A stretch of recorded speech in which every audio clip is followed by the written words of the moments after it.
Selamat datang di Coretan Misterius. Dalam 1 jam ke depan, di sini kami akan mengajak kalian untuk ke dunia yang penuh misteri dan horor yang gak bisa ditebak. Mulai dari kisah hantu menyeramkan hingga misteri yang bikin kita penasaran apa yang terjadi. Kami siap menyajikan pengalaman seru yang enggak terlupakan. Jadi siap-siap aja buat merasakan sensasi horor yang sesungguhnya. Mari kita mulai. Sebelum kita mulai ke pembahasannya, jika kamu tertarik seputar fakta, misteri, dan konspirasi, yuk subscribe ke Coretan Misterius.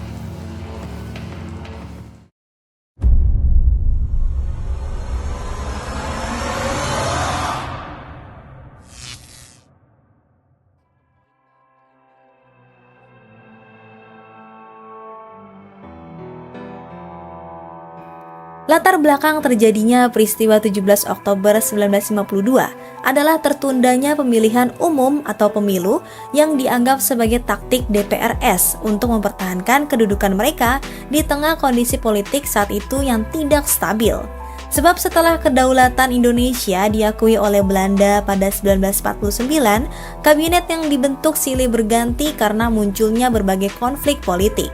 Kondisi ini kemudian semakin diperparah dengan adanya sejumlah pejabat melakukan tindak pidana korupsi dan tindakan lain yang merugikan negara.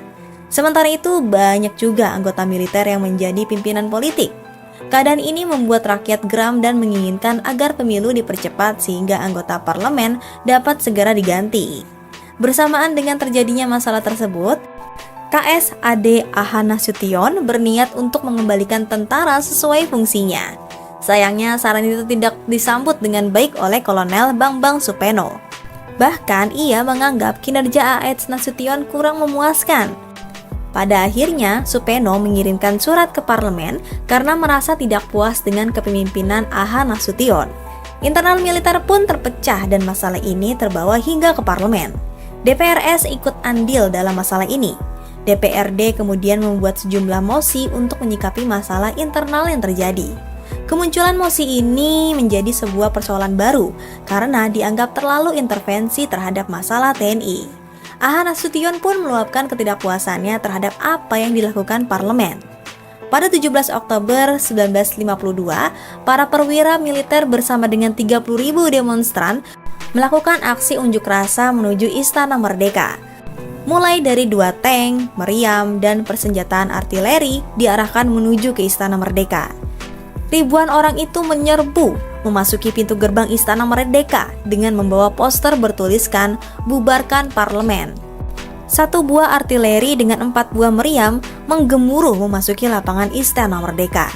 Akan tetapi aksi ini bukan untuk perlawanan, melainkan mereka hanya meminta agar parlemen dibubarkan dan konflik dalam tubuh militer segera diakhiri. Kendati begitu, Soekarno menganggap tindakan ini merupakan makar karena menggunakan peralatan-peralatan militer. Akhirnya, Presiden Soekarno memutuskan untuk menemui para demonstran. Soekarno menegaskan bahwa ia tidak akan langsung membubarkan parlemen begitu saja. Ada beberapa pertimbangan yang harus didiskusikan dan dipikirkan terlebih dahulu bersama dengan pihak lainnya. Setelah peristiwa 17 Oktober 1952 terjadi, Soekarno menemui delegasi militer yang datang. Pertemuan ini menghasilkan dinonaktifkannya AH Nasution sebagai KSAD. Perselisihan di kalangan militer khususnya TNI AD baru dianggap berakhir setelah disepakatinya Piagam Keutuhan AD di Yogyakarta pada 25 Februari 1955.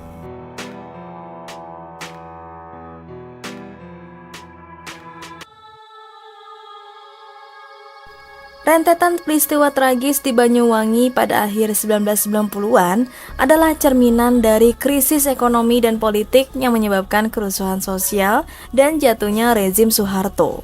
Awalnya, target pembunuhan adalah individu yang dituduh mempraktikkan ilmu hitam, disebut sebagai dukun santet.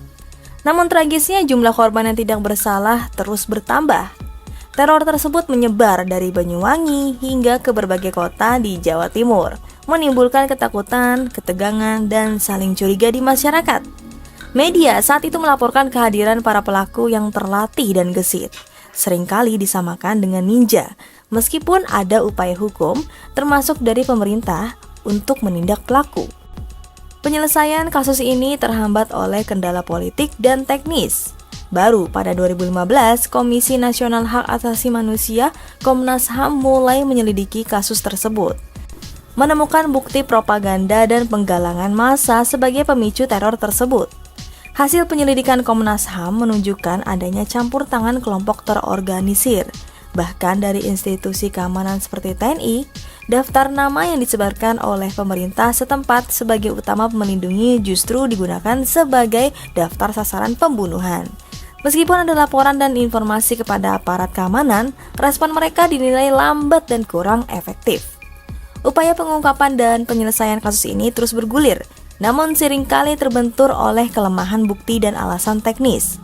Keluarga korban, seperti yang diwawancarai oleh wartawan, masih mengalami trauma dan stigma hingga hari ini. Meskipun pemerintah mengakui kesalahan dan berjanji rehabilitas, kepuasan korban masih jauh dari terpenuhi. Bagi mereka, yang penting adalah membersihkan nama baik dan mendapatkan keadaan untuk keluarga mereka yang telah menjadi korban kebrutalan tersebut.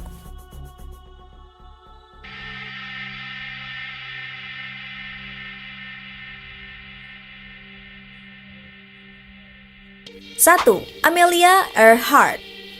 Pilot wanita terkenal asal Amerika Serikat hilang secara misterius bersama pesawatnya di Lautan Pasifik 75 tahun lalu. Saat itu, dia bersama sang navigator berupaya mengelilingi dunia dengan pesawat Twin Engine Lockheed Electra. Mereka terlihat terbang terakhir pada 2 Juli 1937 dari Papua Nugini menuju Pulau Howland.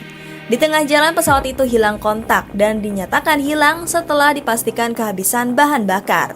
Beberapa spekulasi selama ini menyebutkan Earhart dan navigator Noonan jatuh di pulau terpencil di Nikumaroro, bagian dari Republik Kiribati. Upaya pencarian besar-besaran saat itu buntu.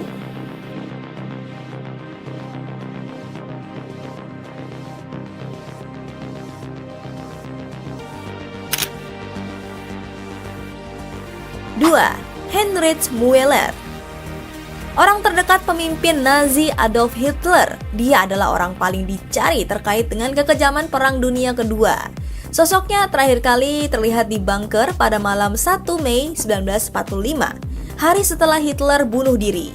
Sejak saat itu tidak ada yang tahu kemana dia pergi. Semuanya masih misteri. Spekulasi yang muncul, Müller dibunuh atau bunuh diri ketika masa-masa kejatuhan tembok Berlin. Namun tubuhnya tak pernah ditemukan. Kemungkinan lain, dia kabur ke Amerika Selatan setelah peristiwa kejatuhan tembok Berlin. Di sana, dia hidup tak terlacak dan identitasnya tetap dirahasiakan.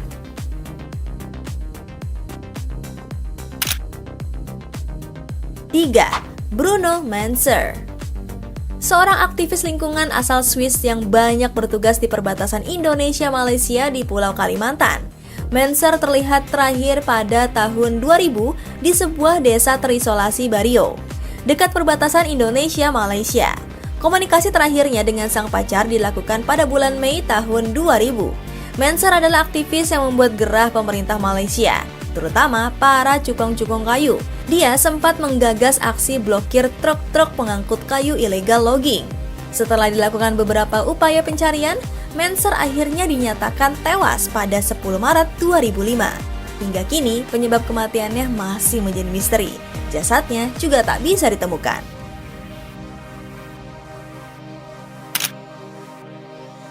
Nomor 4. Wiji Tukul. Seorang aktivis yang juga budayawan. Dia banyak menulis puisi, karya musik, dan mendirikan sebuah grup teater.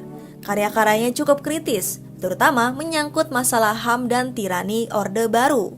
Pria kelahiran 23 Agustus tahun 1963 itu hingga kini adalah sosok yang masih terus dicari keberadaannya. Dia hilang misterius saat kerusuhan tahun 1998 meletus.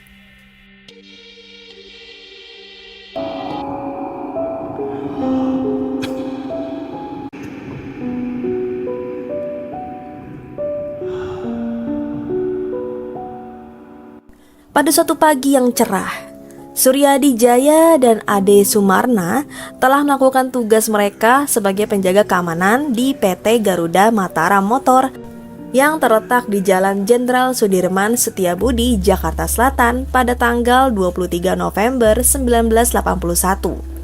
Saat itu mereka menyaksikan kepadatan lalu lintas yang semakin meningkat di jalanan yang mereka awasi. Tiba-tiba, aroma tak sedap mulai menyergap hidung mereka. Sebuah bau busuk yang menusuk.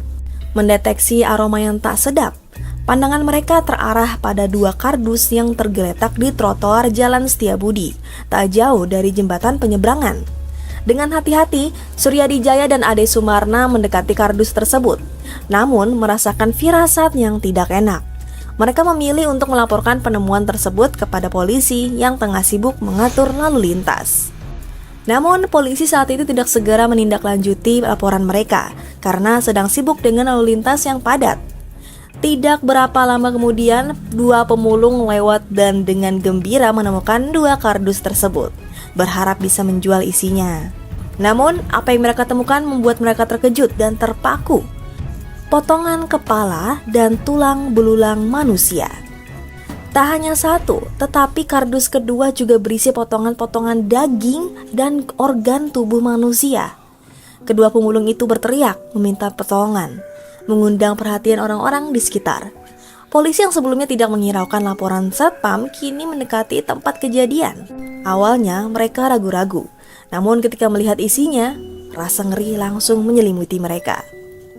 Potongan tubuh tersebut kemudian dibawa ke Rumah Sakit Cipto Mangunkusumo RSCM, Jakarta Pusat. Keesokan harinya, kejadian tersebut menggegerkan warga Jakarta ketika headline koran dihiasi dengan berita tersebut. Kasus ini kemudian dikenal sebagai Setiabudi 13, mengacu pada 13 potongan tubuh manusia yang ditemukan di Jalan Setiabudi. Namun kasus ini juga sering disebut dengan sebutan Pesona 13. Almarhum Dr. Abdul Munim Idris, ahli forensik legendaris dari RSCM yang melakukan pemeriksaan, mengungkapkan kekejaman pelaku. Pembunuh tersebut tidak hanya memotong-motong tubuh korban, tetapi juga menyayat dan mengupas daging dari tulangnya. Menurutnya, keunikan kasus ini adalah wajah korban tidak rusak, sementara tubuhnya dipotong-potong seperti kambing guling. Pembunuhan dan mutilasi ini diperkirakan terjadi pada 21 November 1981 karena jasad korban ditemukan dalam kondisi membusuk. Pelaku diduga menggunakan gergaji besi untuk memotong tubuh korban, terindikasi dari bekas gesekan kecil pada tulang belulang. Namun, identitas korban tidak pernah terungkap, meskipun telah ditemukan petunjuk-petunjuk pada tubuhnya. Hingga saat ini, 43 tahun berlalu, kasus Setiabudi 13 belum pernah terpecahkan. Tidak ada yang bertanggung jawab atas kekejaman tersebut, dan identitas korban pun tetap menjadi misteri. Meskipun banyak orang melaporkan kehilangan anggota keluarganya pada saat itu, tidak ada yang cocok dengan korban mutilasi ini. Menariknya, kasus mutilasi bukanlah hal baru di Indonesia. Sejak tahun 1967 sudah tercatat 61 kasus mutilasi. Kasus-kasus tersebut menggambarkan kekejaman individu-individu yang melampaui batas kemanusiaan. Mutilasi bukanlah fenomena baru, bahkan sudah ada sejak ribuan tahun lalu, menunjukkan sisi gelap dalam sejarah manusia. Di suatu daerah Jawa, tepatnya di daerah yang disebut Pajajaran, ada cerita tentang sebuah kerajaan kuno yang dipimpin oleh Prabu Siliwangi ke-6. Prabu Siliwangi adalah seorang yang suka berpetualang di hutan belantara, mencari hewan buruannya. Nah, suatu hari dalam berburunya, tanpa disadari ia tersesat di hutan yang sangat luas. Setelah berkeliling mencari jalan keluar, tiba-tiba Prabu Siliwangi bertemu dengan seorang perempuan cantik di tengah hutan. Tentu saja, Prabu Siliwangi merasa lega dan menghampiri perempuan itu. Mereka berkenalan dan ternyata perempuan itu telah lama tinggal di hutan, guys. Dia menawarkan untuk mengantar Prabu Siliwangi keluar dari hutan, tapi dengan syarat Prabu Siliwangi harus menginap beberapa hari di istananya. Prabu Siliwangi setuju dengan syarat itu dan mulai tinggal di istana perempuan itu lebih lama dari yang direncanakannya karena ia terpesona olehnya. Akhirnya mereka pun menikah. Beberapa waktu kemudian, Prabu Siliwangi kembali ke kerajaannya tanpa istri. Rakyat pun bersuka cita melihat kembalinya sang raja setelah beberapa hari menghilang. Namun ia mulai melupakan keberadaan istrinya di hutan. Suatu malam ketika Prabu Siliwangi sedang tidur lelap, ia terbangun oleh suara tangisan bayi. Ia segera pergi ke sumber suara dan menemukan seorang bayi di depan istana. Tanpa tahu apa yang harus dilakukan, Prabu Siliwangi memutuskan untuk merawat bayi itu. Tiba-tiba muncul asap dan cahaya putih di depannya. Dan dari asap itu muncul sang istri yang memberitahu bahwa bayi itu adalah anak mereka. Setelah memberikan nama pada bayi perempuan itu, Putri Kadita, sang istri tiba-tiba menghilang lagi. Prabu Siliwangi membesarkan Putri Kadita dengan penuh kasih sayang. Namun kekhawatiran mulai menghantuinya karena tidak memiliki penerus untuk kerajaannya. Akhirnya, ia memutuskan untuk menikah lagi dengan Dewi Mutiara, seorang bangsawan. Setelah beberapa bulan Dewi Mutiara hamil, namun kehamilan itu membuatnya berubah menjadi ratu yang pemarah dan egois. Suatu hari, ia meminta agar Putri Kadita diusir dari istana. Prabu Siliwangi menolak, tetapi Dewi Mutiara bertekad untuk menyingkirkan Putri Kadita. Dia bahkan pergi ke hutan untuk mencari dukun. Keesokan harinya, Putri Kadita bangun dengan tubuh yang penuh luka.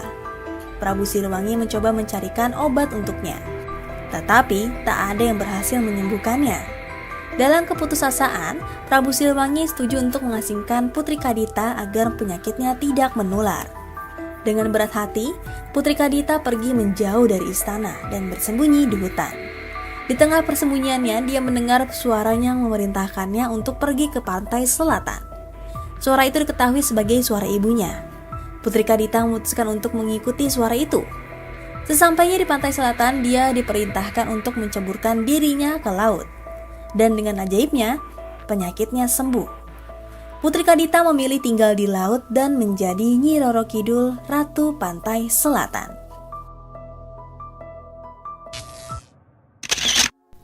Ahmad Suraji, seorang anak desa yang dibesarkan di tengah keluarga yang kental dengan aura spiritualitas. Ayahnya, Jogan, seorang dukun, telah meninggalkan jejaknya mendalam dalam kehidupannya sejak usia dini. Namun di balik kehidupan yang penuh dengan cerita mistis, masa kecil Ahmad tidak jauh berbeda dengan anak-anak desa lainnya. Berlarian di tengah ladang, mengejar mimpi di bawah sinar matahari, dan mengenal kehidupan desa yang sederhana. Dikenal dengan nama akrab Nasib Kelewang, di lingkungan sekitarnya, Ahmad meraih julukan itu dari peristiwa unik ketika dia masih kecil. Ceritanya bermula dari saat dia tak sengaja tercebur ke dalam sumur. Namun dengan keajaiban dia berhasil selamat. Namun kehidupan Ahmad tidak hanya dipenuhi dengan kenangan manis masa kecil. Sejak dini minatnya terhadap ilmu-ilmu spiritual telah terpancar jelas, dipicu oleh warisan pengetahuan dari sang ayah dan buku-buku kuno yang menyimpan rahasia alam. Pada usia 19 tahun, Ahmad Suraji juga pernah dipenjara 10 tahun karena mencuri dan melakukan kekerasan. Pasca dilepaskan pada usia 31 tahun, Ahmad Suraji tidak lantas berubah. Dirinya justru mengulangi kembali perbuatannya dengan melakukan pencurian ternak. Setelah keluar dari penjara untuk kedua kalinya, Ahmad Suraji diketahui berkelana ke hutan belantara di Sumatera Utara. Sepulang dari pengenalan inilah Ahmad Suraji lantas menjadi dukun di kampungnya. Saat memasuki fase kedewasaan, Ahmad mengambil keputusan yang mengubah arah hidupnya secara drastis. Dia memilih untuk menjalani poligami, menikahi 2 wanita sekaligus. Alasan dibalik keputusan ini punya cerita sendiri. Ahmad menginginkan keturunan perempuan, sesuatu yang tidak ia dapatkan dari pernikahannya yang pertama. Namun kehidupan Ahmad tidak terlepas dari kontroversi. Terungkap bahwa ia terlibat dalam kasus pembunuhan yang mengerikan, dengan korban mayoritas adalah wanita muda.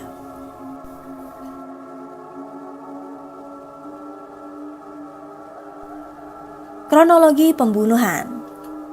Kronologi penangkapan Suraji dimulai dari penemuan sosok mayat tanpa busana di ladang tebu oleh seorang pemuda lokal. Sesaat setelah berita penemuan mayat ini, seorang warga yang berprofesi sebagai tukang beca mengaku mengantarkan Dewi ke rumah Ahmad Suraji guna melakukan konsultasi. Karena keterangan warga inilah, polisi lantas mengunjungi rumah Ahmad Suraji.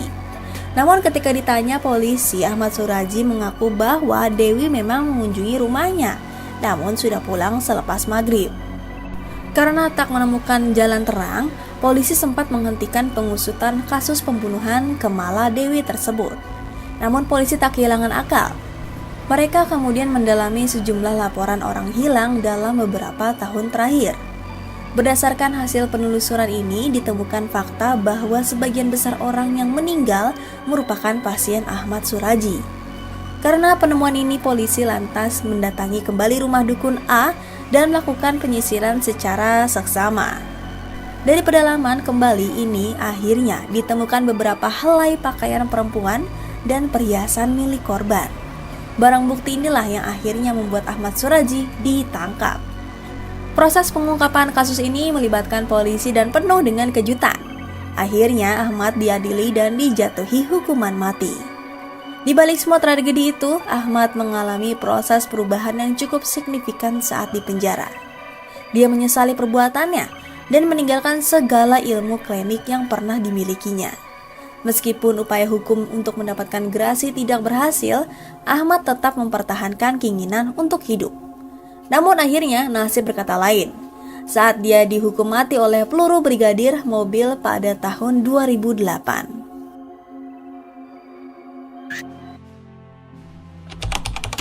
Siapa itu Supriyadi?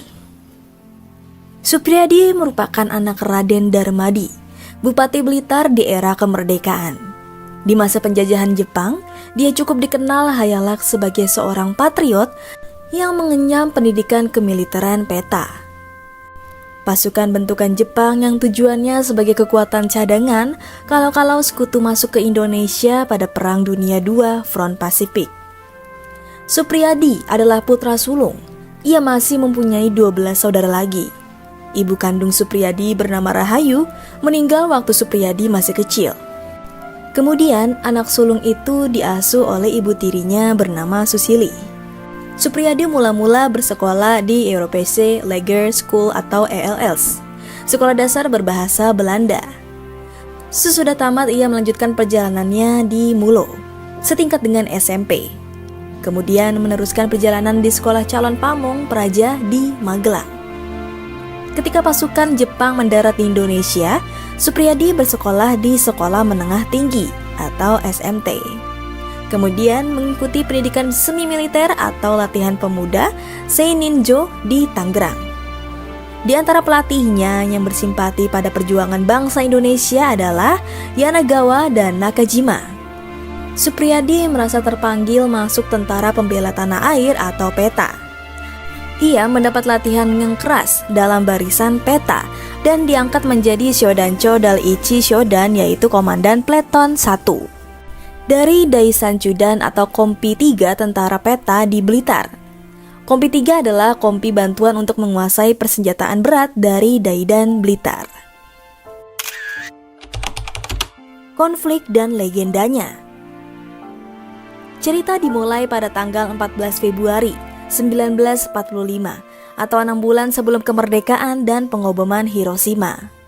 Saat itu dilatar belakangi dengan keprihatinan Supriyadi terhadap penindasan oleh Jepang dan kaki tangannya terhadap pribumi Indonesia yang membuat kesengsaraan, serta perlakuan rasial yang terjadi di tubuh PETA. Supriyadi pun hendak melancarkan pemberontakan. Apa yang akan dikenal sebagai pemberontakan PETA Blitar pun terjadi tanggal 14 Februari. Pemberontakan itu sendiri berhasil membunuh sejumlah tentara Jepang dan pasukan PETA. Pimpinan Supriyadi berhasil melarikan diri dengan membawa banyak perlengkapan dan logistik Jepang, seperti senjata Arisaka dan senapan mesin Type 99. Namun struktur komando Jepang berhasil mencegah pemberontakan itu menyebar ke Daidan lainnya. Kemudian Jepang akhirnya memutuskan untuk mengirim tentara PETA yang masih setia pada Jepang untuk memburu Supriyadi dan pengikutnya. Hasilnya, sebanyak 68 orang anggota PETA yang memberontak berhasil ditangkap. 8 orang dihukum mati, 2 orang dibebaskan. Sementara Supriyadi sendiri tidak ditemukan sampai hari ini. Dan tidak ada yang tahu nasib akhirnya, bak menghilang dari sejarah.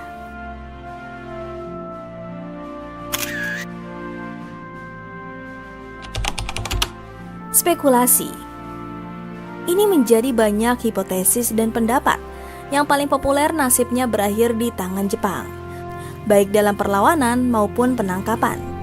Banyak spekulasi beredar tentang keberadaan Suprijadi. Ada yang mengatakan ia ditangkap dan dibunuh di tempat, melarikan diri ke Trenggalek, kota kelahirannya, yang letaknya cukup dekat dengan Blitar, dan kondisi geografisnya yang memungkinkan Suprijadi untuk mengasingkan diri dan bersembunyi. Rono Mejo, seorang kamituwo desa Ngliman, Kabupaten Nganjuk, mengaku pernah mengantar Suprijadi ke persembunyiannya di sebuah goa dekat air terjun Sedudo. Namun ketika didatangi ayahnya, Darmadi, ia sudah tidak ada. Menurut Rono Mejo, kemungkinan Suprijadi lari ke arah barat menuju Jawa Tengah. Informasi lainnya muncul dari M. Nakajima, Direktur Taisei International Corporation di Singapura. Ia menerangkan bahwa sekitar bulan Februari-Maret 1945, Suprijadi bersama 2 orang kawannya datang ke rumahnya di Jalan Jangkongan Salatiga. Di rumah Nakajima mereka menginap semalam, lalu pergi lagi karena didatangi Kempetai Jepang dari Semarang.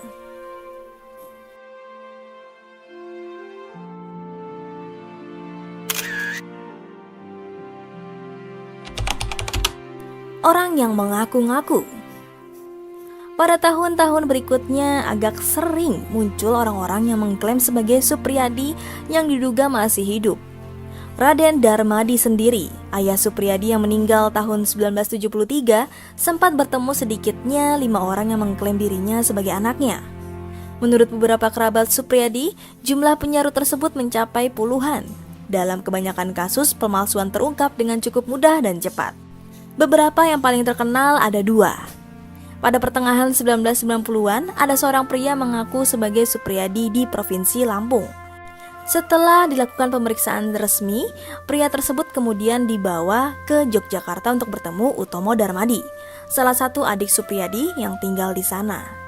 Setelah berbicara dengan orang yang dikenalnya, Utomo Darmadi mencelanya sebagai penyaru dengan alasan dia tidak bisa berbahasa Belanda atau Jepang. Sedangkan Suprijadi yang belajar di sekolah Belanda dan kursus sipil dan militer di Jepang, hampir fasih berbahasa Belanda dan bersumbangsih dengan bahasa Jepang tingkat menengah. Ini pernah gempar di tahun 2008. Seorang pria bernama Amdar Yoko Wisnu Prabu juga mengaku sebagai Suprijadi.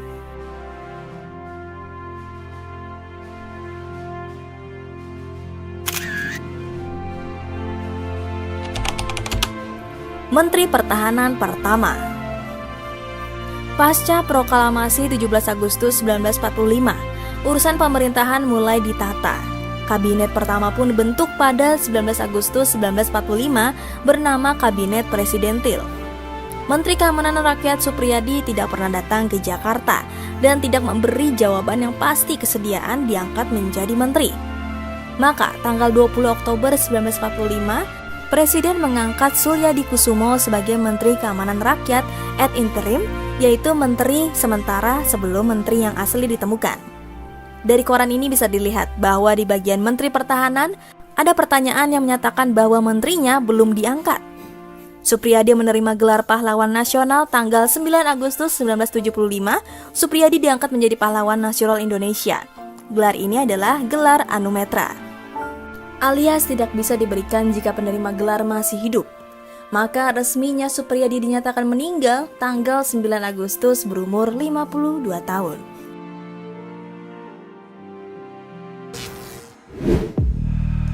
Pada tanggal 24 Juni 2009, Michael Jackson sedang berlatih untuk tur yang akan datang ketika dia mengeluh tidak bisa tidur. Setelah latihan berakhir, sekitar tengah malam, dia dibawa kembali ke rumahnya di Los Angeles untuk diberi perawatan oleh dokternya, Dr. Conroy Murray. Selama malam itu dan pagi berikutnya, Murray memberikan berbagai obat untuk membantu Jackson tidur. Tetapi, setelah pukul 12 siang, Murray menemukan MJ tidak sadarkan diri dalam keadaan serangan jantung dan tidak bernapas. Beberapa saat kemudian, dia menelpon polisi dan Michael Jackson dilarikan ke rumah sakit. Pada pukul 1:30 siang, dia dinyatakan meninggal dunia. Otopsi dilakukan secara setelahnya, meskipun tes awal tidak mengungkapkan penyebabnya. Tetapi, 2 bulan kemudian, laporan koroner yang lebih rinci menemukan bahwa anestesi propofol dicampur dengan obat penenang dalam sistem Jackson. Ini pasti merupakan kombinasi yang mematikan dan aneh bahwa Murray seorang dokter tidak akan tahu tentang ini. Oleh karena itu, pada tanggal 28 Agustus 2009, penyebab kematian Michael Jackson diubah menjadi pembunuhan dengan Conroy Murray sebagai tersangka utama. Sekarang sebelum kita membahas masalah hukum yang terjadi setelah kematian Michael Jackson, informasi latar belakang tentang MJ diperlukan ya guys. Apa yang akan kita bahas adalah hubungannya dengan narkoba dan bagaimana Conroy Murray terlibat dalam masalah ini. Pada tanggal 27 Januari 1984, kulit kepala Michael Jackson terbakar saat pengambilan gambar iklan Pepsi yang mengakibatkan luka bakar tingkat 3. Karena cedera itu, bintang pop ini sangat menderita, sehingga dia diresepkan Darvocet dan narkoba Percocet dan Demetrol. Ini dianggap sebagai awal hubungannya yang bergejolak dengan narkoba. Pada tahun 2009, ketergantungan Michael Jackson pada obat-obatan ini yang dikombinasikan dengan kemunduran kekayaan finansialnya membuatnya mencoba tur comeback yang melelahkan yang dia latih sebelum kematiannya. Juga karena ketergantungannya pada obat, Murray mulai bekerja untuk MJ. Dr. Conroy Murray adalah seorang ahli jantung intervensi yang dipekerjakan oleh AEG Live, perusahaan hiburan yang menggelar tur Michael Jackson. Menurut AEG, Murray dipekerjakan atas desakan Michael Jackson yang memiliki kebiasaan untuk mempekerjakan dokter yang akan memberikan obat-obatan yang diinginkannya. Jackson sadar akan fleksibilitas Murray karena mereka pernah bekerja sama di masa lalu ketika Murray merawat beberapa penyakit kecil yang dialami Jackson di Vegas sekitar 3 tahun sebelum kematiannya. Namun tidak diketahui oleh AEG atau Michael Jackson, Murray berhutang $1 juta dan menghadapi pengepungan rumah pada saat dia dipekerjakan. Oleh karena itu, dia pasti sangat membutuhkan $150.000 per bulan yang ditawarkan padanya untuk bekerja untuk MJ. Diklaim bahwa tekanan finansialnya membuat Murray berada dalam posisi untuk melakukan apapun yang diinginkan MJ untuk menjaga pekerjaannya. Kombinasi ini ketergantungan narkoba Michael Jackson dan masalah keuangan Dr. Murray mungkin telah menyebabkan kelalaian yang mengakibatkan kematian Jackson. Ketika diwawancarai oleh polisi setelah kematian MJ, Murray mengatakan bahwa Michael Jackson memberinya perintah, "Tolong buat saya tidur, apapun itu." Tetapi alasan ini tidak diterima di pengadilan ketika bukti perilaku yang tidak bertanggung jawab lainnya muncul. Pada tanggal 8 Februari 2010, Jaksa Kabupaten Los Angeles mengajukan tuduhan pembunuhan yang tidak disengaja terhadap Murray. Selama persidangan, saksi-saksi berbicara tentang praktik-praktik yang meragukan dari Murray, mulai dari pemberian propofol kepada MJ dalam pengaturan yang tidak terawasi, hingga ketidakmampuan dalam memberikan resusitasi dasar. Di ruang sidang juga dicatat bahwa saat Jackson mengalami serangan jantung, Conroy Murray terus bersikeras bahwa Michael Jackson bahkan kadang-kadang memberi dirinya obat sendiri. Tetapi, bagi hakim itu masih bukan alasan untuk kelalaiannya. Pada tanggal 29 November 2011, Conroy Murray dinyatakan bersalah dan dihukum 4 tahun penjara. Dan apa yang tampaknya merupakan kasus pembunuhan yang jelas akhirnya terselesaikan. Apakah Conroy Murray yang hanya bersalah? Atau apakah ada perusahaan yang memainkan peran di balik layar, mendorong Michael Jackson ke ambang keuntungan finansial, dan pada akhirnya membunuhnya dalam prosesnya? Menurut The Mirror, beberapa bulan sebelum kematiannya, Michael Jackson mencatat tentang orang jahat yang ingin menghancurkannya untuk mendapatkan katalog musiknya. Kabarnya bahwa dia paranoid, menjadi target oleh penjahat. "Saya takut ada yang mencoba membunuhku. Orang jahat ada di mana-mana. Mereka ingin menghancurkanku dan mengambil perusahaan musikku." Anak-anaknya MJ bahkan mengkonfirmasi cerita ini. Putrinya, Paris Jackson, mengatakan bahwa menjelang kematian ayahnya, dia memberikan petunjuk bahwa ada orang-orang yang mengejarnya dan takut mereka mungkin akan membunuhnya. Tetapi siapa yang ingin membunuh Michael Jackson untuk katalog musiknya? Illuminati, begitulah mereka. Seaneh apapun terdengarnya, hal-hal yang lebih aneh pernah terjadi. Teori konspirasi liar ada yang menyatakan bahwa Illuminati membunuh Michael Jackson untuk mendapatkan kembali kontrol atas katalog musiknya. Menurut The Mirror, dikatakan bahwa Michael Jackson menjadi terlalu kuat ketika dia mendapatkan sebagian besar hak atas katalog The Beatles pada tahun 1984. Dan karena itu, dia masuk dalam daftar sasaran Illuminati. Setelah gagal menghancurkan karirnya dengan cara lain, mereka kemudian berusaha membunuh MJ. Yang menarik, kematian Michael Jackson terjadi pada tanggal yang sama dengan Farrah Fawcett dan Sky Saccone yang menjadi selama solstice musim panas. Juga, jika kamu menjumlahkan tanggal semua 3 kematian, 06-25-2009, Anda mendapatkan 666, yang konon adalah simbolis untuk organisasi Illuminati. Bagaimana matematika ini bisa masuk akal? Secara pribadi, jika semuanya yang dilakukan Illuminati bisa dipercaya dan bisa dikaitkan dengan mereka, maka itu tidak akan menjadi organisasi rahasia yang begitu besar. 5. Pembunuhan paling mengejutkan di komunitas Los Angeles.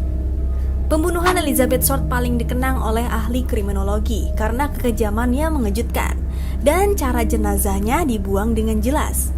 Mayatnya ditemukan oleh seorang wanita yang sedang berjalan dengan anak kecilnya di dekat tanah kosong pada pagi 15 Januari 1947. Tubuh telanjang itu dipotong pada pinggangnya dan hampir tidak ada darah di tempat kejadian, menunjukkan Elizabeth telah dibunuh di tempat lain.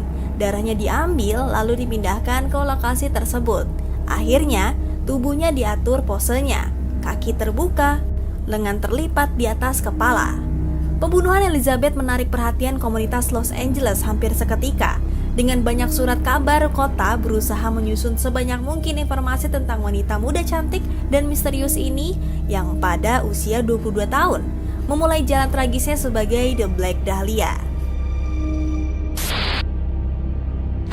4. Informasi dan fiksi tentang Elizabeth Short. Pada akhir 1940-an, surat kabar adalah sumber berita utama dan memiliki kepentingan dalam membuat berita menarik. Los Angeles Examiner, milik magnat tabloid William Randolph Hearst, menjadi yang terdepan dalam meliput cerita ini.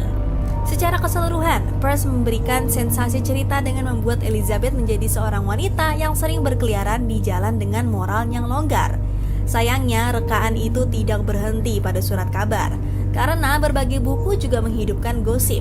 Di antaranya adalah tuduhan bahwa Elizabeth lahir sebagai hermafrodit, bahwa dia seorang pelacur yang bekerja dengan Marilyn Monroe sebagai duo, atau bahkan bahwa pria penting telah menghamilinya dan sebagai hasilnya membuatnya dibunuh oleh mafia.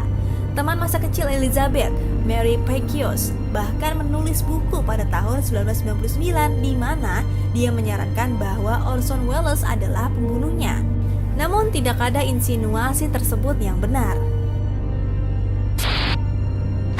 3. Pria yang mengaku sebagai pembunuh Elizabeth mengirim barang-barangnya ke berita lokal.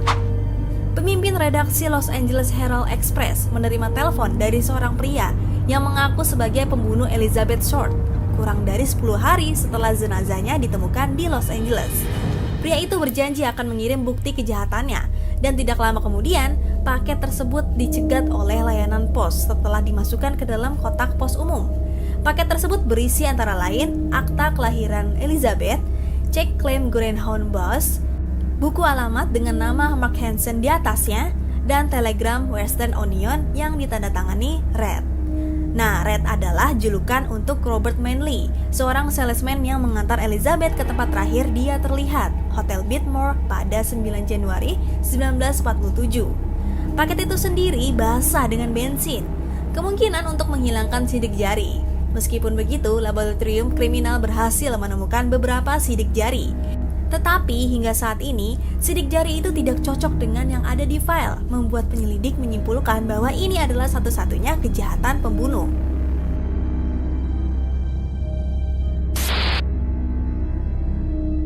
2. File Black Dahlia masih tertutup untuk publik. Pembunuhan Elizabeth Short tetap terbuka dan belum terpecahkan, sebagai salah satu kasus dingin paling terkenal dalam sejarah. File pembunuhan Black Dahlia tetap tertutup untuk publik dengan hanya satu detektif pembunuhan Los Angeles yang memiliki akses ke 4 lemari arsip tempat file-file itu disimpan. Detektif ini dikenal sebagai The Gatekeeper, yang kemudian meneruskan tanggung jawab ini kepada seorang detektif lainnya. Tentu saja ketika ada rahasia yang melibatkan, teori konspirasi merajalela. Namun karena usia kasus ini, tingkat keamanan seharusnya dianggap tidak relevan, karena semua orang yang mengenal Betty Short mungkin sudah meninggal. 1. Kesalahan polisi mungkin membiarkan pembunuh bebas. Polisi pertama kali bertemu dengan Leslie Dillon, asisten, setelah dia memulai korespondensi tentang kasus ini dengan psikiater kepolisian J. Paul Deriver. Dillon memiliki keterampilan yang diperlukan untuk menguras darah dari tubuhnya. Tinggal dalam jarak berjalan kaki dari tempat sampah di mana sepatu dan tas tangannya ditemukan. Dan tidak bisa dijelaskan keberadaannya selama pembunuhan Elizabeth. Mencurigai Dillon adalah orang mereka. Polisi menahan dan mencoba mendapatkan pengakuan. Namun Dillon ditahan tanpa persetujuan pengacara, membuatnya penahanan ilegal dan efektif menghapus kemajuan yang telah dibuat polisi dalam penyelidikan mereka. Sebagian sebagai respon atas kekacauan ini, sebuah grand jury investigatif khusus dibentuk. Dengan hasil penyelidikan ini mengungkapkan korupsi yang menyerajalela di tingkat tertinggi LAPD. Charlie Chaplin lahir pada tanggal 16 April 1889 di London, Inggris. Ia berasal dari keluarga pelawak. Ayahnya seorang pelawak musik dan ibunya seorang penyanyi. Dia pertama kali naik panggung pada usia 5 tahun saat menggantikan ibunya. Dan pada usia 8 tahun, dia menjadi seorang pemain profesional dengan kelompok penari. Dia mengadopsi berbagai gaya hiburan, seperti pertunjukan panggung, vaudeville, dan pantomim sebelum akhirnya tampil di Hollywood. Saat berkeliling dengan rombongan tersebut pada tahun 1913, dia ditemukan dan ditandatangani oleh Keystone Studios milik Mack Sennett. Pada tahun 1914, dia membuat film keduanya dengan studio tersebut, Kid Auto Races at Venice, di mana dia memperkenalkan karakter kecil ikoniknya yang juga sering disebut sebagai The Tramp atau hanya Tramp. Karakter ini akan menjadikan Chaplin terkenal dan membuatnya menjadi salah satu aktor paling dicintai dalam sejarah film bisu. Ini juga gambar yang mungkin Anda bisa lihat ketika Anda memikirkan Charlie Chaplin. Kumis kecil, topi bulat, tongkat, dan pakaian serta sepatu yang tidak pas. Setelah 4 bulan magang, Chaplin segera mulai menulis dan menyutradarai filmnya sendiri. Dia mengembangkan gaya dan tekniknya sendiri untuk menghidupkan ceritanya dengan gaya yang elok dalam medium film yang masih baru saat itu. Pada tahun 1921, Chaplin merilis film The Kid yang dibintangi olehnya sendiri dan Jackie Coogan. Film ini menjadi salah satu film paling sukses pada masanya, dan sejak itu dianggap sebagai karya klasik dalam sejarah perfilman. Ketika industri film beralih ke film bersuara, Serialized karya Chaplin pada tahun 1931 tampil baik meskipun masih film bisu, meskipun dengan skor musik dan efek suara khususnya. Namun pada tahun 1936, Chaplin akhirnya mengadopsi teknologi suara dalam film Modern Times. Dalam film ini, penonton akan mendengar suara sang tramp untuk pertama dan terakhir kalinya saat dia menyanyikan lagu yang tidak jelas sambil menampilkan tarian. Selama karirnya, Chaplin menulis lebih dari 80 film. Banyak diantaranya dianggap sebagai klasik dalam medium tersebut. Gaya komedi yang mencampur humor fisik yang kocak dengan akting yang lebih halus dan berkarakter akan menghilhami para pelawak besar yang datang setelahnya. Untuk seseorang dengan karir yang sangat produktif, mungkin tidak begitu mengherankan untuk mengetahui bahwa Charlie Chaplin sangat menuntut dan mengendalikan saat berada di lokasi syuting.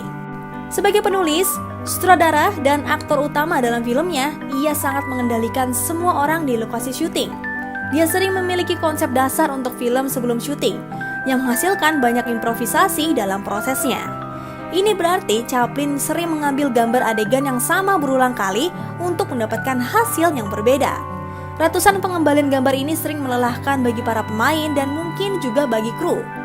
Selain itu, tidak jarang bagi Chaplin untuk memecat dan mengganti seseorang aktor di tengah produksi jika dia tidak puas dengan penampilan mereka.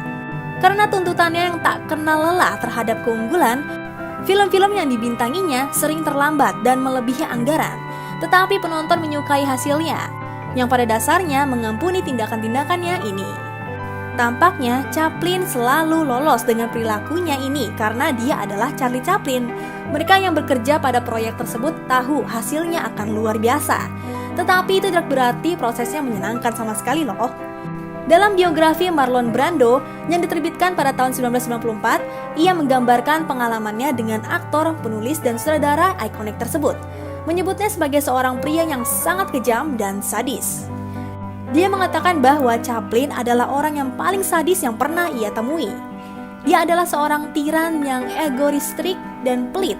Ia mengganggu orang ketika mereka terlambat dan mencemooh mereka tanpa ampun agar bekerja lebih cepat.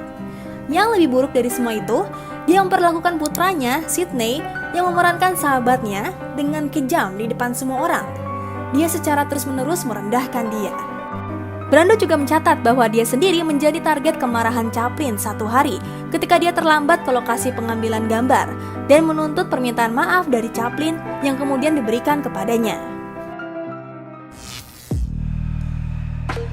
Mutsuo Toi melakukan pembunuhan biadab di desa Tsuyama, Jepang, akibat menderita penyakit tuberkulosis atau TBC, yang membuatnya memiliki kondisi mental yang tidak stabil. Dia mengira bahwa orang-orang di desa tersebut tidak menyukainya karena dia didiagnosis menderita TBC tahun sebelumnya. Rasa frustasi dan dendam yang memuncak membuatnya melakukan aksi pembantaian yang mengerikan menggunakan senapan, kapak, dan katana atau pedang tradisional Jepang. Toi berhasil membunuh sekitar 30 orang sebelum akhirnya mengakhiri hidupnya sendiri. Pembantaian Tsuyama ini menjadi salah satu pembunuhan massal paling mengerikan dalam sejarah Jepang.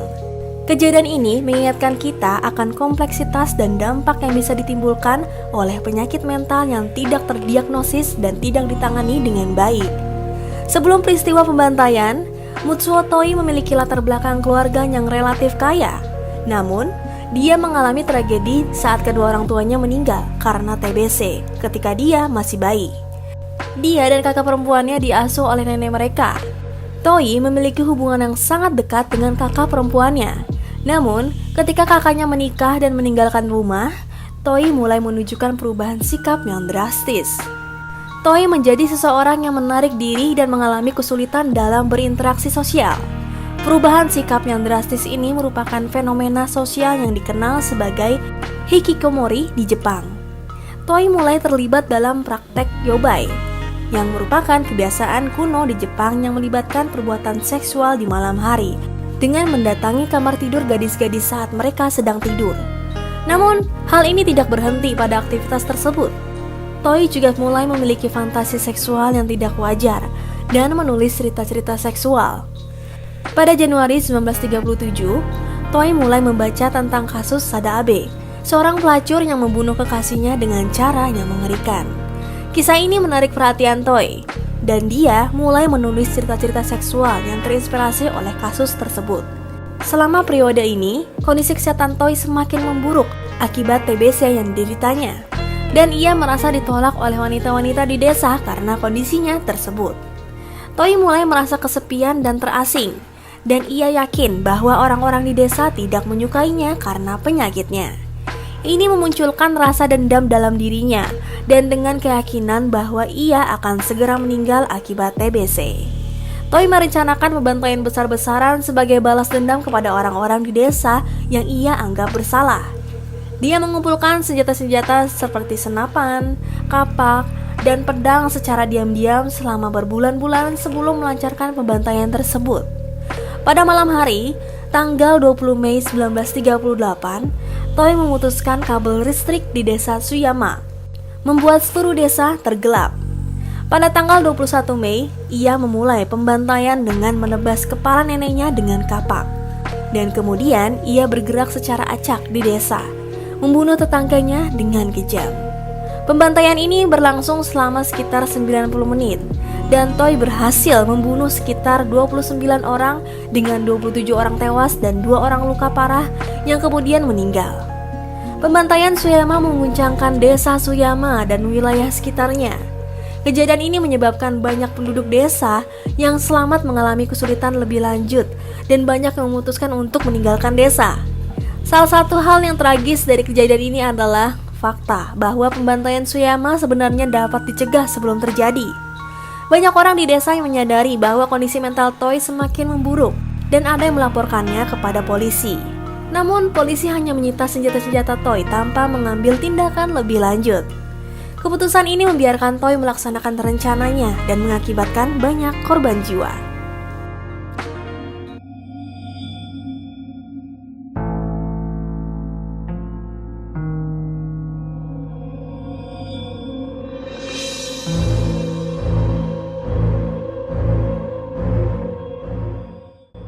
Untuk Elisa Lam, perjalanan menyusuri pantai barat dari Los Angeles ke Santa Cruz seharusnya menjadi berkah bagi siapa aja.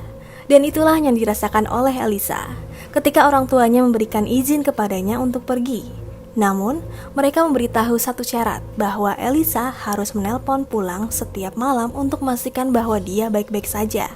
Dan itulah yang dilakukan Elisa pada hari pertama, hari kedua, dan hari ketiga perjalanannya. Namun, pada hari keempat saat telepon terakhirnya, orang tua Elisa tidak pernah mendengar kabar dari putrinya lagi. Saat itu adalah awal bulan Februari 2013 dan beberapa hari berlalu tanpa ada kabar dari Elisa. Hal yang membuat semakin aneh adalah Elisa seharusnya sudah meninggalkan Hotel Cecil dan tiba di Santa Cruz untuk bagian terakhir perjalanannya. Namun, secara misterius, Elisa tidak pernah check out dari kamarnya di hotel tersebut. Polisi segera diberitahu dan penyelidikan resmi pun segera dimulai. Saat mencari di kamar Elisa, polisi menemukan hampir semua barang miliknya dan tidak ada tanda-tanda aneh. Mereka melakukan pencarian di seluruh kamar hotel yang dapat mereka akses secara legal. Juga daerah sekitar hotel dan atap hotel. Namun, mereka tidak menemukan apapun. Elisa Lam menghilang tanpa jejak. Setelah melakukan investigasi awal, polisi menemukan sesuatu yang aneh. Ketika Elisa memesan kamar di Hotel Cecil, dia sebenarnya memesan kamar berbagi. Namun setelah beberapa waktu, teman sekamar Elisa mulai khawatir dengan tingkah lakunya yang aneh dan meminta agar Elisa pindah ke kamar sendiri. Permintaan ini dikabulkan oleh hotel dan Elisa diberikan kamar sendiri. Ini adalah detail yang sangat penting. Semua kasus ini berkembang. Detail ini menjadi semakin penting. Namun tanpa petunjuk yang jelas, penyelidikan terhenti selama hampir 2 minggu. Orang tua Elisa semakin khawatir bahwa mereka tidak akan pernah menemukan putri mereka. Namun, terjadi terobosan besar dalam kasus ini pada tanggal 14 Februari, ketika kepolisian Los Angeles meliris rekaman video pengawasan Elisa di dalam lift Hotel Cecil. Rekaman ini menunjukkan Elisa memasuki lift dan dengan aneh menekan semua tombol untuk setiap lantai. Lalu, dia berdiri di pojok lift dan menunggu. Pada awalnya dia terlihat tenang, namun tidak berlangsung lama, Elisa terlihat ketakutan dan bersembunyi dari sesuatu ketika dia keluar dari lift. Dia terlihat kusut dan jelas tegang. Lalu dia mencoba menekan semua tombol lift lagi dan perilaku anehnya berlanjut. Pintu lift terbuka dan tertutup beberapa kali secara acak, tetapi Elisa tidak terlihat di kamera setelah itu. Rekaman ini gelap dan jelas sangat aneh. Banyak teori muncul tentang apa yang sebenarnya terjadi dengan Elisa saat itu. Namun sebelum kita membahasnya, penting untuk mengetahui cerita Elisa secara keseluruhan. Rekaman ini membantu para penyelidik memahami bahwa kondisi mental Elisa tidak baik pada saat itu. Namun yang menjadi kejanggalan adalah rekaman ini satu-satunya rekaman yang menangkap Elisa di malam itu. Hal ini sangat mengejutkan mengingat seberapa besar hotel ini. Oleh karena itu polisi tidak memiliki petunjuk di mana Elisa pergi. Bagi mereka, Elisa masih bisa berada di dalam hotel atau mungkin sudah berjarak ribuan mil dari situ.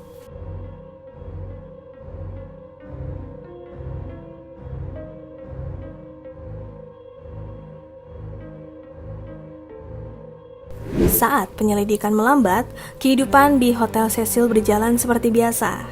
Namun tamu-tamu mulai mengeluh tentang masalah yang terus bertambah di hotel tersebut. Tekanan air di kamar mandi sangat rendah, dan bagi beberapa tamu, airnya bahkan keluar berwarna, dan dalam beberapa kasus bahkan berwarna hitam. Mereka yang minum air keran dan menggunakan untuk menyikat gigi mengeluh rasa aneh pada airnya. Ternyata, hotel mengalami masalah pada tangki airnya. Seorang tukang reparasi, Santiago Lopez, dikirim untuk mengatasi masalah tersebut. Namun, apa yang ditemukan di dalam tangki air benar-benar membuatnya terkejut. Di dalam tangki air raksasa itu terapung tubuh membusuk Elisa Lam selama 19 hari terakhir. Para tamu hotel mandi dengan air yang di dalamnya terdapat tubuh Elisa Lam. Banyak dari mereka yang meminum air tersebut, yang menjelaskan mengapa mereka mengeluhkan rasa air yang buruk dan warna air yang tidak normal. Ini adalah hal yang sangat mengganggu. Namun yang lebih mengganggu adalah bagaimana Elisa bisa berakhir dalam tangki air hotel yang begitu besar itu. Karena kondisi tubuh Elisa yang ditemukan dan fakta bahwa tubuhnya mulai membusuk dengan parah di dalam air, polisi tidak dapat melakukan otopsi yang lengkap. Namun meskipun demikian, mereka menyimpulkan bahwa Elisa masuk ke dalam tangki tersebut sendiri. Hanya dengan fakta-fakta tersebut, banyak pertanyaan yang tetap menghantui kita. Apa yang sebenarnya terjadi pada saat Elisa berada di dalam lift? Dan bagaimana dia bisa berakhir tidak hanya di atap hotel, tetapi juga di dalam tangki air raksasa. Salah satu teori yang menarik adalah tentang kemungkinan pembunuhan terhadap Elisa. Ketika melihat rekaman pengawasan, terlihat seolah-olah Elisa sedang bersembunyi dari seseorang yang berusaha melarikan diri. Mungkin ada seseorang di dalam hotel yang sedang memburunya. Dalam teori ini, pembunuhan bisa saja merupakan seorang karyawan hotel. Bayangkan, ini dapat menjelaskan mengapa tidak ada rekaman keamanan lain yang menangkap Elisa sebelum kematiannya. Hotel di Los Angeles pasti dilengkapi dengan banyak kamera pengawas. Tetapi mungkin saja rekaman tersebut dihapus oleh seorang karyawan atau mungkin ada rute di hotel yang dapat diambil oleh pembunuh tanpa terlihat oleh kamera. Teori ini juga menjelaskan bagaimana Elisa bisa mendapatkan akses ke atap dan bagaimana dia masuk ke dalam tangki air yang begitu besar. Mungkin ini adalah permainan sadis yang dimainkan oleh pembunuhnya dengan Elisa. Gila nggak tuh? Namun sambil melihat rekaman ini dan melakukan lebih banyak penelitian, muncul pula teori paranormal. Hotel Cecil memiliki sejarah kelam yang sangat menyeramkan. Hotel yang sama tempat Black Dahlia menghilang beberapa dekade yang lalu. Juga, pembunuh berantai Richard Ramirez dan Jack Unterweger pernah tinggal di hotel ini. Selain itu, ada juga kasus pembunuhan brutal yang terjadi di sana pada tahun 1964 dan telah terjadi 15 kasus bunuh diri yang terkonfirmasi di hotel tersebut sejak dibuka. Banyak yang percaya bahwa Hotel Cecil sangat angker.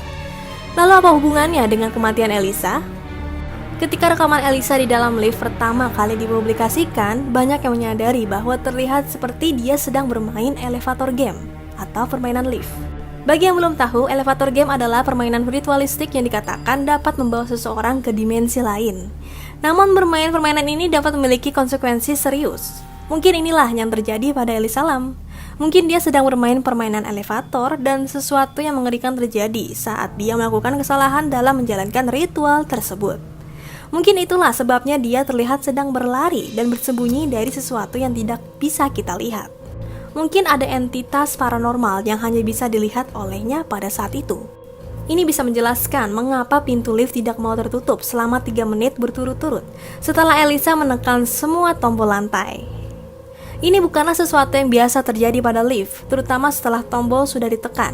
Pada satu titik, pintu lift mulai tertutup sedikit dan segera membuka kembali, meskipun Elisa tidak berada di dekat pintu untuk mengaktifkan sensornya. Ini semua tidak masuk akal, tetapi bisa terjadi indikasi bahwa seseorang karyawan hotel sedang memanipulasi lift dan mengganggu Elisa sebelum akhirnya membunuhnya. Mungkin ini adalah permainan sadis yang dimainkan oleh pembunuh dengan Elisa.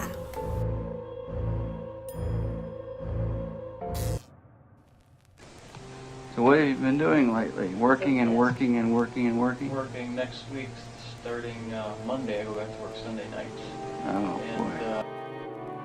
Jeffrey Lionel Dahmer dilahirkan tanggal 21 Mei 1960 dari pasangan Lionel Dahmer dan Joyce Annette Rocky Dahmer. Sebagai seorang anak, Dahmer sering merasa terisolasi. Orang tuanya seringkali mengalami depresi dan sering bertengkar sepanjang pernikahan mereka. Kehidupan keluarga yang tidak harmonis ini mempengaruhi perkembangan psikologis Jeffrey Dahmer. Dahmer tumbuh sebagai seorang yang pemalu dan pendiam. Ia juga menunjukkan minat pada hewan mati, seperti membedah bangkai dan mengoleksi tulang ayam yang telah didekorasi. Proses ini memberikan sensasi dan kegembiraan baginya. Hal ini tidak jarang terjadi pada anak-anak yang mengalami trauma dan juga menjadi ciri umum dari banyak pembunuh berantai.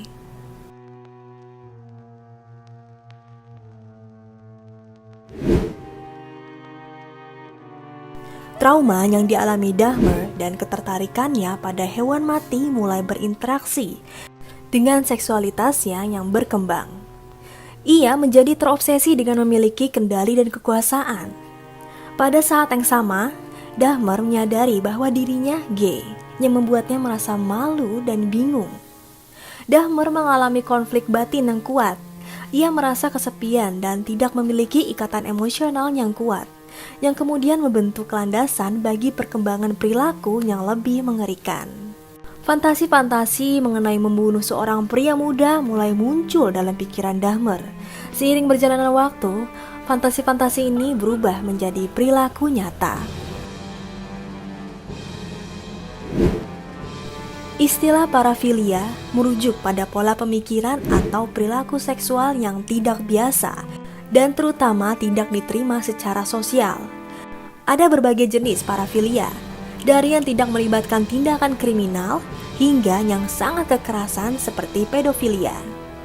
Dalam kasus Dahmer, kita dapat melihat adanya parafilia yang terkait dengan nekrofilia, yaitu fantasi seksual tentang berhubungan dengan orang yang tidak sadar atau sudah meninggal. Penting untuk dicatat bahwa tidak semua orang dengan parafilia akan menjadi pembunuh berantai. Parafilia sendiri bisa menjadi tanda adanya masalah psikologis yang lebih dalam.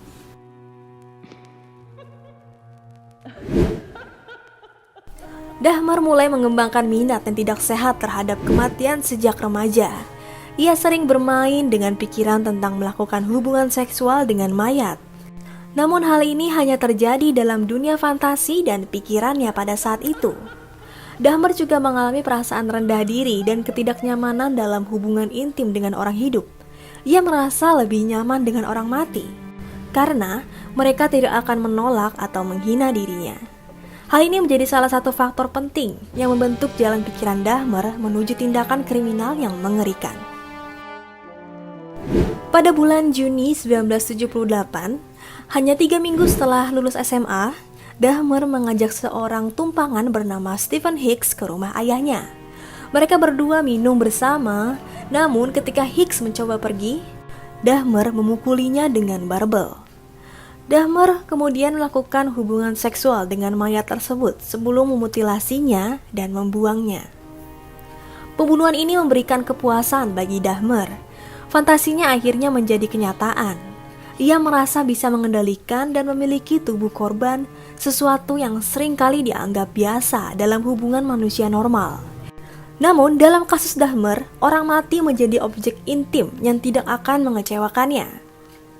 Setelah lulus SMA, Dahmer bergabung dengan tentara, namun kemudian diberhentikan pada tahun 1981. Ia kemudian tinggal dengan neneknya dan bekerja di sebuah perusahaan coklat dengan shift malam. Dahmer tidak membunuh lagi selama hampir 10 tahun. Bagaimana mungkin seseorang seperti Dahmer dapat mengendalikan dorongan-dorongannya? Apakah ia menemukan cara lain untuk memuaskannya? Kami ada sumber wawancara yang menarik dengan Ibu Dahmer yang membuka rahasia selama masa-masa itu. Ia mengungkapkan bahwa Dahmer telah melakukan hal-hal buruk selama ia tidak melakukan pembunuhan. Dahmer pernah menghadiri pemakaman atau melihat jenazah para pemuda yang meninggal akibat kecelakaan mobil atau penyakit. Hal ini memberikan kepuasan jangka pendek bagi Dahmer, namun tidak dapat memuaskan hasratnya untuk waktu yang lama. Bahkan Dahmer pernah memiliki patung manusia seperti pengganti. Namun itu tidaklah sama. Pada tahun 1987, karir pembunuhan Dahmer kembali, dan ia mengambil nyawa 16 pria dan anak laki-laki tambahan. Ia seringkali mengajak mereka dari bar gay, tempat mandi umum, dan toko pornografi, lalu membawa mereka ke apartemennya untuk minum. Dahmer sangat berhati-hati dalam menjalankan tindakannya. Ia memilih para korban yang menurutnya tidak akan terlalu dicari atau diperhatikan oleh masyarakat.